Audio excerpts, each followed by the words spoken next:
ಇವತ್ತು ನಮ್ಮ ನಾಗರಾಜನ್ ಹೇಳಿದಾಗೆ ಹಿರಿಯ ನ್ಯಾಯವಾದಿಗಳು ನಮ್ಮ ಜೊತೆಗೆ ಒಂದು ಅವಿನಾಭಾವ ಸಂಬಂಧ ಇಟ್ಕೊಂಡಿದ್ದಂಥವರು ನಮ್ಮ ವೈ ಎಂ ರೆಡ್ಡಿ ಅವರು.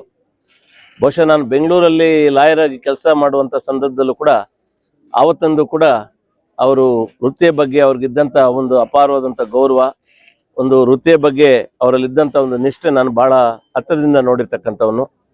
ಇದಾದ ನಂತರ ಮುಳಬಾಗಿಲಿನಲ್ಲಿ ಕೂಡ ಇತ್ತೀಚೆಗೆ ಪ್ರಕರಣಗಳಲ್ಲಿ ಹಾಜರಾಗಿ ಒಂದು ಒಳ್ಳೆಯ ಒಂದು ವೃತ್ತಿಯನ್ನು ಮಾಡ್ಕೊಂಡು ಬರ್ತಾ ಇದ್ದಂಥವ್ರು.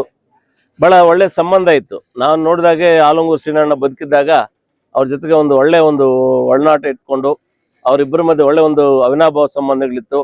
ಒಂದು ಪಕ್ಷದ ಒಂದು ವರ್ಚಸ್ಸಿಗೆ ಅವರ ಒಂದು ಕಾಲಾವಧಿಯಲ್ಲಿ ಭಾಳಷ್ಟು ಒಳ್ಳೆ ರೀತಿಯಲ್ಲಿ ದುಡಿದಿರ್ತಕ್ಕಂಥವ್ರು ನಮ್ಮ ಪಕ್ಷದ ಹಿರಿಯ ಮುಖಂಡರು. ಇವತ್ತು ಅವರನ್ನು ಕಳ್ಕೊಂಡು ನಮ್ಮ ಪಕ್ಷ ಒಂದು ಅನಾಥವಾಗಿದೆ. ಸೊ ನಿಜವಾಗ್ಲೂ ಕೂಡ ಅವರು ಸಾವು ನಮ್ಮೆಲ್ಲರೂ ಕೂಡ ಒಂದು ನೋವನ್ನು ತಂದಿರ್ತಕ್ಕಂಥದ್ದು. ಒಂದು ಜನರ ಮಧ್ಯೆ ಒಂದು ಒಳ್ಳೆಯ ಸಂಬಂಧಗಳನ್ನು ಇಟ್ಕೊಂಡಿದ್ದಂಥವ್ರು.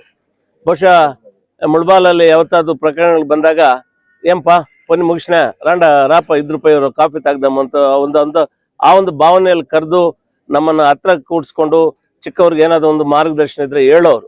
ನಿಜವಾಗ್ಲೂ ಕೂಡ ಅಂಥ ಒಬ್ಬ ಒಳ್ಳೆಯ ಒಂದು ವ್ಯಕ್ತಿಯನ್ನು ಕಳ್ಕೊಂಡು ನಮ್ಗೆ ತುಂಬ ನೋವಾಗಿದೆ.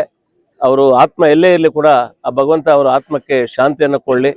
ಅವ್ರಿಗೆ ಆಗಿರ್ತಕ್ಕಂಥ ಅವ್ರ ಸಾವಿನಿಂದ ಅವ್ರ ಕುಟುಂಬಕ್ಕೆ ಆಗಿರ್ತಕ್ಕಂಥ ನೋವು ಅಷ್ಟಿಷ್ಟಲ್ಲ, ಅದನ್ನು ಭರಿಸ್ತಕ್ಕಂಥ ಶಕ್ತಿ ಆ ಭಗವಂತ ಆ ಕುಟುಂಬಕ್ಕೆ ಕೊಡಲಿ ಅಂತ ಆ ದೇವರಲ್ಲಿ ಪ್ರಾರ್ಥನೆ ಮಾಡಿ ನನ್ನ ಮಾತನ್ನು ಮುಗಿಸ್ತೀನಿ.